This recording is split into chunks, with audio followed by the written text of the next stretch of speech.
కోపం వస్తుంది నా గుండె మీద నాకు, ఇంకా ఎందుకు కొట్టుకుంటుందా అని.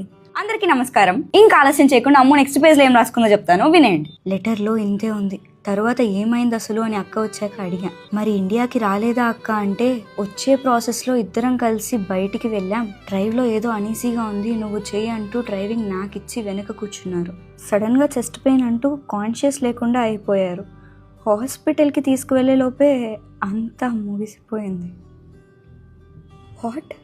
బాడీ ఇండియాకి తేవాల్సిందే అని మామయ్య పట్టుపట్టారు. 7 days పట్టింది. ఊరంతా ఫ్లెక్సీలు వేశారు. నీకు తెలిసే ఉంటుంది అనుకున్నాను. అది వింటుండగానే అందరాని ఆకాశంలో ఉండే నా అదృష్టం ఆ ఆకాశాన్ని కూడా దాటి వెళ్ళిపోయిందని తెలిసి ఆ ఆకాశాన్ని చేరేలా కేక పెట్టి ఏడవాలనిపించింది. ఇదెప్పుడు జరిగింది అంటే 2004 December 19 మార్నింగ్ అనగానే ఊపిరి కొన్ని క్షణాలు ఆగి బిగపట్టి వదిలినట్టు అనిపించింది. బాడీ రావడానికి 7 days పట్టినా దేహాన్ని విడిచిన మీ ఊపిరి నిమిషాలలో నన్ను చేరి పసిపాపకి కనిపిస్తే అది చెప్పలేక అంత వెర్రిగా ఏడ్చి నన్ను పరువులు పెట్టించి మీ అమ్మా నాన్నలను చూపించి వెనకనే ఉన్న మిమ్మల్ని చూసి నవ్విందనమాట. అంటే ఆ రోజు చైర్మన్ సార్ మేడం కారులో కూర్చొని ఏడుస్తుంది, బామ్మకి ఏదో అయిందని కాదనమాట. కనీసం చివరి చూపు కూడా చూసుకోలేకపోయిందమ్ము.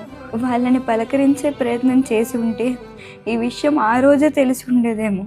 చూసే వాళ్ళకి ఇద్దరిలా కనిపించిన ఆలోచనలలో ఇష్టాల్లో ఒకటిగా ఉండే వాళ్ళని సోల్మేట్స్ అంటారు అని విన్నా. నన్ను చేరాలి అన్న మీ సంకల్పంతో మలినపడ్డ మీ శరీరాన్ని వదిలేసి స్వచ్ఛమైన సోల్గా మారేంత మానసిక వేదన అనుభవించిన మిమ్మల్ని ఏమనాలి స్వామి?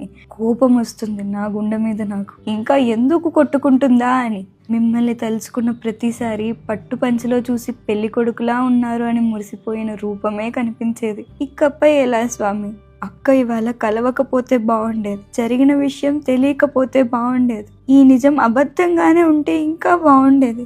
కనీసం ఏదోలా బతికుండేవాళ్ళు స్వామి. స్వామి గారికి ఇలా అవుతుందని నేను అసలు ఏమాత్రం ఎక్స్పెక్ట్ చేయలేదు. ఇంతకు మించి నేను ఇంకేం చెప్పలేకపోతున్నాను. పుస్తకం అయిపోవడానికి ఇంకా ఒక 2-3 పేజీలు మాత్రమే ఉంది. మరో పేజీతో మళ్ళీ కలుసుకుందాం. ఇక సెలవు.